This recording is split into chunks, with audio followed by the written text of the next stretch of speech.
అండి, welcome to our channel. ఈ రోజు మన వీడియోలో గుల్ల మైసూర్ పాక్ రెసిపీని పర్ఫెక్ట్ గా టిప్స్ తో సహా చూపించబోతున్నానండి. ఈ పండగల సీజన్ స్టార్ట్ అయిపోయింది కాబట్టి ఇంట్లో రెగ్యులర్ గా స్వీట్స్ అవసరం పడుతూ ఉంటాయి. సో ఈ స్వీట్స్ ని బయట షాపుల్లో నుండి తెచ్చే బదులుగా అచ్చం స్వీట్ షాప్ స్టైల్లోనే మనం ఇంట్లోనే చక్కగా ప్రిపేర్ చేసుకోవచ్చు. ఈ రోజు అయితే నేను గుల్ల మైసూర్ పాక్ రెసిపీని పర్ఫెక్ట్ గా చూపించబోతున్నాను. మరి లేట్ చేయకుండా ఈ రెసిపీని స్టార్ట్ చేసే ముందు ప్లీజ్ మన ఛానల్ ని సబ్స్క్రైబ్ చేసి వీడియోస్ ని లైక్ చేయండి. సబ్స్క్రైబ్ చేసేటప్పుడు బెల్ ఐకాన్ ని ప్రెస్ చేసి మీ సపోర్ట్ ని మన ఛానల్ కి అందించండి. ముందుగా ఒక కప్పు శనగపిండిని జల్లించి తీసుకోవాలి. ఈ శనగపిండిని చిన్న చిన్న ఉండలు గడ్డలు లాంటివి ఏమీ లేకుండా ఫైన్ గా జల్లించుకోవాలి.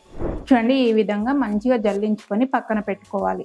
ఇప్పుడు ఇలా ఒక గిన్నెను తీసుకొని దీనికి నెయ్యిని అప్లై చేసి పెట్టుకోవాలండి. మనం మైసూర్ పాకు ప్రిపేర్ అయిన వెంటనే దీంట్లోకి వేసేసుకుంటాం. క్షణాల్లో మైసూర్ పాక్ స్ట్రక్చర్ మారిపోతుంది కాబట్టి ఇలా ముందుగానే నెయ్యిని అప్లై చేసుకొని పెట్టుకోవాలి. ఇలా అల్యూమినియం గిన్నెనైనా తీసుకోవచ్చు, మనం కేక్ ట్రేస్ ఉంటాయి కదండి, వాటినైనా యూజ్ చేసుకోవచ్చు. స్టీల్ గిన్నెను కూడా తీసుకోవచ్చు. ఏదైనా కానీ కాస్త లోతు ఎక్కువగా ఉండేది తీసుకోవాలి. అప్పుడే మనకు అచ్చం స్వీట్ షాప్ స్టైల్లో స్ట్రక్చరు కలరు అంతా సేమ్ వస్తుంది. చూడండి, ఈ విధంగా నెయ్యిని అప్లై చేసుకొని పక్కన పెట్టుకోవాలి. ఇప్పుడు స్టవ్ మీద కడాయి పెట్టుకొని 2 కప్పుల సన్ఫ్లవర్ ఆయిల్ని వేసుకుంటున్నానండి. మనం శనగపిండిని 1 కప్పు తీసుకున్నాం కదా, దానికి డబల్ క్వాంటిటీలో ఆయిల్ని తీసుకోవాలి. ఇక్కడ నేను కంప్లీట్గా 2 కప్స్ ఆయిల్ మాత్రమే తీసుకుంటున్నానండి. మీరు ఇలా కాకుండా 1 కప్పు ఆయిల్ 1 కప్పు నెయ్యిని తీసుకోవచ్చు, లేదంటే 1.5 కప్ ఆయిల్ 1/2 కప్పు నెయ్యిని కూడా తీసుకోవచ్చు. ఎలా తీసుకున్నా పర్వాలేదు. ఈ ఆయిల్ని కంటిన్యూగా మీడియం ఫ్లేమ్ మీద హీట్ చేసుకుంటూ ఉండాలి. మనం తీసుకునే ఆయిల్కు స్మెల్ మాత్రం ఉండకూడదండి, అంటే పల్లి ఆయిల్ లాంటివి తీసుకోవద్దు, సన్ఫ్లవర్ ఆయిల్ మాత్రమే తీసుకోవాలి. మీడియం ఫ్లేమ్ మీద ఒక కడాయి పెట్టుకొని 2 కప్పుల షుగర్ని వేసుకోవాలి. మనం 1 కప్పు శనగపిండిని తీసుకున్నాం కదా, సో దానికి డబల్ క్వాంటిటీలో షుగర్ని తీసుకోవాలి. మనం ఆయిల్ కూడా డబల్ క్వాంటిటీలో తీసుకున్నాం, షుగర్ కూడా డబల్ క్వాంటిటీలో తీసుకోవాలి. కడాయి మందంగా ఉండాలండి, మనకి మందంగా ఉంటేనే పర్ఫెక్ట్గా మైసూర్ పాకు వస్తుంది. దీంట్లోకి 1 కప్పు వాటర్ని వేసుకోవాలి. 2 కప్పుల షుగర్కి 1 కప్పు వాటర్. ఈ షుగర్ని మీడియం ఫ్లేమ్ మీద లైట్గా తీగ పాకం వచ్చేంత వరకు కలుపుతూ ఉండాలి. మనకి స్ట్రింగ్ కన్సిస్టెన్సీ అంటాం కదా, ఆ కన్సిస్టెన్సీ వచ్చేంత వరకు కలుపుతూ ఉండాలి. చూడండి, మనకి తీగ పాకం ఇది ఆల్మోస్ట్ వచ్చేసిందండి. చూడండి, ఈ విధంగా తీగలాగా రావాలి. ఇలా వస్తే సరిపోతుంది. చూడండి, పర్ఫెక్ట్గా సన్నగా తీగ చక్కగా వస్తుంది కదా, ఇది పర్ఫెక్ట్ పాకం అన్నమాట. ఇప్పుడు దీంట్లోకి కొద్దిగా శనగపిండిని వేసుకుంటూ విస్కర్తో కలుపుకోవాలండి, అప్పుడే చక్కగా కలుస్తుంది. ఈ శనగపిండి పాకంలో కలిసేంతసేపు కూడా మంటని లో ఫ్లేమ్లోకి టర్న్ చేసుకోవాలి. ఇలా కంటిన్యూగా విస్కర్తో కలుపుతూనే ఉండాలండి, అప్పుడే చక్కగా శనగపిండి మనకి చక్కెర పాకంలో కలుస్తుంది. ఉండలు అనేవి లేకుండా బాగా కలుపుకోవాలి. విస్కర్ లేకపోతే మనం స్పూన్తో కూడా కలుపుకోవచ్చండి, విస్కర్ ఉంటే బాగుంటుంది. ఇలా కంటిన్యూగా కలుపుతూనే ఉండాలి. చూడండి, ఒక 1-2 మినిట్స్లో శనగపిండి ఇలా ఉడుకు పడుతుంది. అప్పుడు దీంట్లోకి ఇలా క్రష్ చేసుకున్న ఇలైచీని వేసుకోవాలి. ఇలైచీ అనేది ఆప్షనల్ అండి, జస్ట్ ఫ్లేవర్ కోసం. వేసుకోకపోయినా టేస్ట్లో ఏం డిఫరెన్స్ అనేది ఉండదు. అలాగే మనకు ప్యారలర్గా మరోవైపు స్టవ్ మీద ఆయిల్ కూడా హీట్ చేసుకుంటున్నాం కదా, ఇప్పుడు ఈ ఆయిల్లో నుండి ఒక్కొక్క గరిట తీసుకుంటూ శనగపిండిలోకి వేసేసుకోవాలి. ఇలా ఆయిల్ని వేసుకుంటూ కలుపుతూ ఉండాలి. ఇది అవుతున్నంతసేపు కూడా ఆయిల్ హీట్ అవుతూనే ఉండాలండి. అటు ఆయిల్ ఇటు శనగపిండి 2 కూడా హీట్ అవుతూ ఉండాలి. ఇలా మనం వేసుకున్న ఆయిల్ పిండిలోకి ఇంకిపోయిన తర్వాత మరొక గరిట ఆయిల్ని వేసుకోవాలి. ఇప్పుడు ఇంకొక గరిట ఆయిల్ని వేసేసుకోవాలి. ఈ ఆయిల్ కూడా ఇంకిపోయిన తర్వాత మరొక గరిట వేసుకోవాలి. మనకి ఆయిల్ కంప్లీట్గా అవ్వాలని ఏం లేదండి, ఒక్కొక్కసారి ముందుగానే మనకి మైసూర్ పాకు ఈ మిక్చర్ అనేది ప్రిపేర్ అయిపోతుంది, చూసుకుంటూ ఉండాలి. మనకి స్ట్రక్చర్ పర్ఫెక్ట్గా రెడీ అవ్వడానికి 10 మినిట్స్ వరకు పడుతుందండి.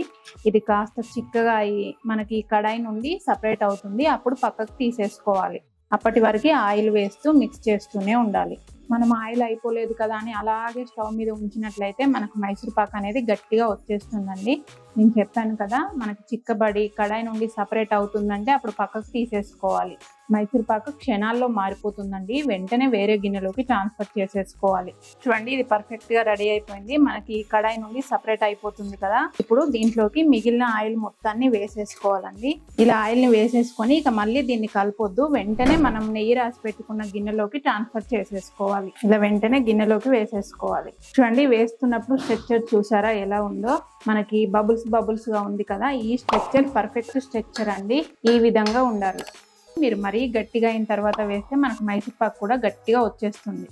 జస్ట్ వేసుకున్న తర్వాత ఇలా అడ్జస్ట్ చేసుకోవాలి. చూడండి స్ట్రక్చర్ గుల్లగుల్లగా ఎంత బాగా కనిపిస్తుందో. మైసూర్ పాక్కి టైమింగ్ అనేది చాలా ఇంపార్టెంట్ అండి. జస్ట్ 1-2 సెకండ్స్లో గట్టిపడిపోతుంది, చూసుకుంటూ ఉండాలి. ఇప్పుడు దీన్ని కాస్త మెత్తగా ఉన్నప్పుడే ఇలా మనకు కావాల్సిన సైజులో ఘాట్లు పెట్టుకోవాలండి. మైసూర్ పాకు గట్టిపడిన తర్వాత మనం మళ్ళీ కట్ చేసుకోలేం కాబట్టి ఇలా కాస్త స్మూత్గా ఉన్నప్పుడే కట్ చేసుకోవాలి. ఇలా ఘాట్లు పెట్టుకున్న తర్వాత దీన్ని 4-5 గంటలు పక్కన పెట్టి కంప్లీట్గా చల్లారనివ్వాలి. మనం ముట్టుకున్నప్పుడు కాస్త కూడా వేడి అనేది అస్సలు తగలొద్దండి. కంప్లీట్గా చల్లారిన తర్వాత మాత్రమే మనం డీమౌల్డ్ చేసుకోవాలి. చూడండి నేను 5 అవర్స్ పక్కన పెట్టి చల్లారించేసాను. పైన అంతా గట్టిగా అయిపోయింది, కంప్లీట్గా చల్లారిపోయింది. ఇది మనం ముందుగానే కట్స్ పెట్టుకున్నాం కదా, చూడండి క్లియర్గా కనిపిస్తున్నాయి. ఇప్పుడు చుట్టూ మళ్ళీ ఒకసారి ఇలా స్లోగా స్క్రాప్ చేసుకోవాలి.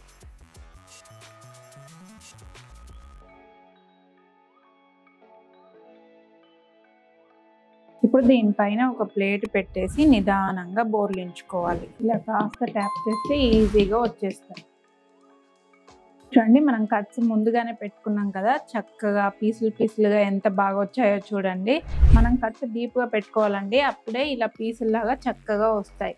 చూడండి కలర్ కూడా ఎంత బాగా వచ్చిందో, మధ్యలో బ్రౌన్గా అటు ఇటు లైట్ ఎల్లో లాగా సేమ్ మనకి స్వీట్ షాప్ స్టైల్లోనే, స్వీట్ షాప్ కలర్లోనే, స్ట్రక్చర్ కూడా same to same sweet shop లాగానే ఉంటుందండి. మనం ఇది చేసి పెట్టామంటే ఇంట్లో చేసిందని ఎవ్వరు గుర్తుపట్టలేరు, అంత పర్ఫెక్ట్గా వస్తుంది.